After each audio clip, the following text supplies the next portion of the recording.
นี่ก็คือลำมันภูขาปลาทองคำพาสมเลยนี่แต่ในปีได้เก็บสั้นไว้แบบนี้ได้การเก็บลำมันไว้เนาะลำมันไว้ปลูกปีหน้าปีนี้คือปลูกผ่านไปแล้วได้สั้นไว้แบบนี้ได้ครับสั้นไข่หน้าไข่หลังไว้แบบนี้แล้วเพิ่นก็เสียบไว้แบบนี้เพิ่นเอาน้ำมาหดเอาปุ๋ยมาว่านใช่นี่เป็นหัวได้พี่น้องเอ้ยนี่เป็นหัวดกเด้อเขาเอาปุ๋ยมาว่านเลยนี่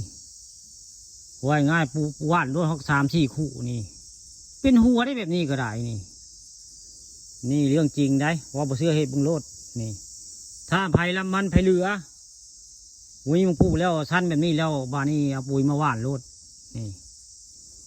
เอาปุ๋ยมาว่านใส่แล้วก็ตัดทิ่มได้ใบไม้ที่มันใบมันที่มันป่งนี่ตัดทิ่มเลยให้มันป่งใหม่ว่าง่ายนี่แล้วก็ปุ๋ยมาห้วยบริเวณเงามันนี่ปุ๋ยอันราคา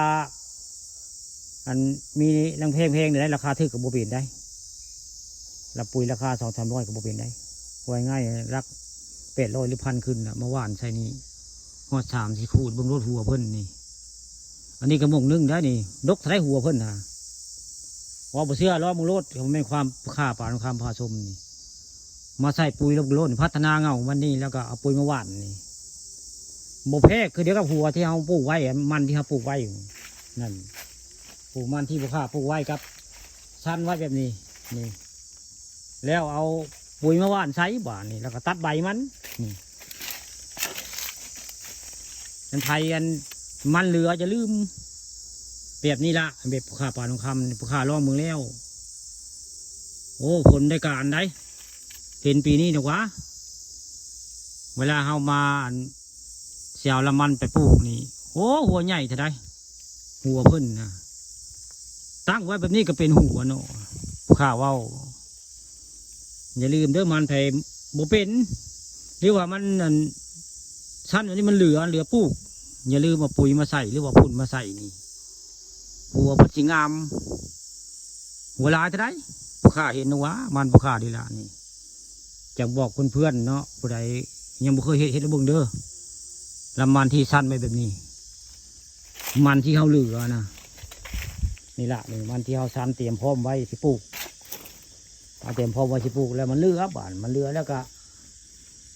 เอากับบริทิมไปใส่ก็เอาพุ่นเอาปุ๋ยมาว่านใส่รถบริเวณเงามันนี่เทๆอ้อมหมดเลยใส่ลาจะแท่งดีนี่ในเงาลำมันที่เขาสั้นไว้นี่มาแล้วเพื่อจะให้ผลผลิตเขาได้หัวเพิ่นนี่เพียบมาเลยนี่ว่าบ่เชื่อลองเบิ่งเด้อลองคือบ่ค่าเฮ็ดลงเด้อเฮ็ดมาแล้วกับมันนี่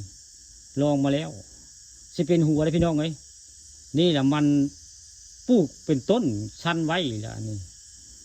ปลูกโดยอัตโนมัติคือวางไว้ซื่อเพิ่นก็เป็นหัว